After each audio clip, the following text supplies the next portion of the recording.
Lima pa lang ang araw, ikalawang Biyernes. Gawin ninyo to rito. Ang nayon ng ganap ay protektado ng aming mga ninuno at ngayon ng aming mga kamay. Tinatanggap namin yun. Ikalawang Biyernes. Ganap na yon, isang tao lang ang kailangan, ang pinakamalakas. Ang gabunan. Ang gabunan ay kakaiba sa lahat ng inyong naharap. Ganap itong tao hanggang sa piliin niyang hindi na maging tao. Walang palatandaan, walang maling tingin, maling tikas, maling ingay. Ang batok ninyo ay hindi makakaramdam ng anuman hanggang sa magtransforma ito isa itong tao. Paano natin malalaman kung sino siya? Hindi natin malalaman, kaya kailangan nating handa sa lahat. Dito, 3. Dito, 2. Dito, isa ang may pinakamataas na poste. Sa loob ng nayon, ang iyong estudyante ang magiging sentro. Siya at ang medalyon, iyon ang target. At ako ang harang sa pagitan niya at ng lahat.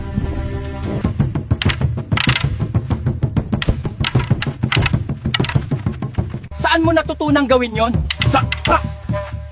Ganap, mabilis silang magturo.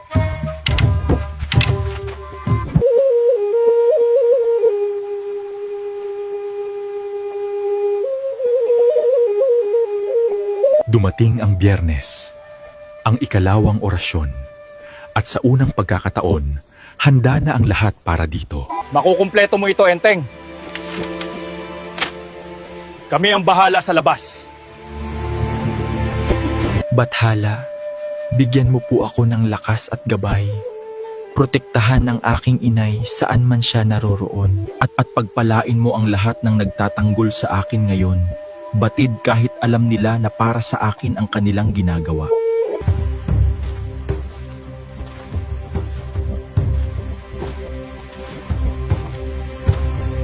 Tumigil ka! Tulungan mo akong pumunta sa loob ng silid na yon, matanda. Para maiiwasan natin ang mas masakit na paraan.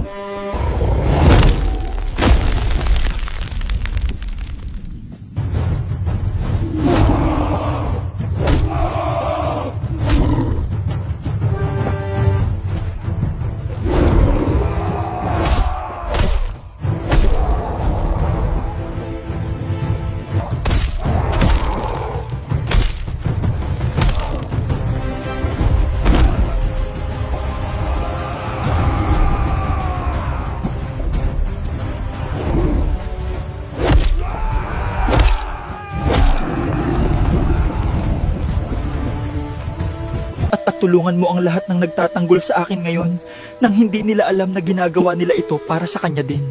Salamat. Natapos mo? Natapos ko. Ngayon, ikaw naman ang pag-alagaan ko. Saan mo natutunang gumawa niyan? Sa aking inay. Dati ay hindi ko naintindihan kung bakit niya ako itinuro ng mga ito. Ngayon alam ko na. Hindi siya naparito para patayin ka, naparito siya para pigilan ang orasyon. Ibig sabihin, 8 pang Biyernes. At lahat sila ay katulad nito o mas masahol pa. Ngunit pag natapos mo to, sa harap ng gabunan, kaya mo to, Enteng. Ang ginawa mo kanina, ang pagtalon, hindi yun matuturo sa sinuman. Kailangan mo lang malaman kung sino ka. Salamat, Datu.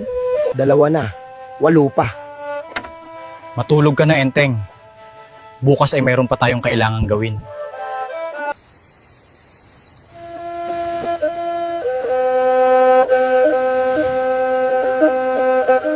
Dalhin mo to. Kung makakita ng ganap sa inyong landas, ipalabas mo to at hindi kayo maaatubili. Kasama ninyo kami, Enteng, kahit malayo. Salamat, Dato Isko, sa lahat. 2 na.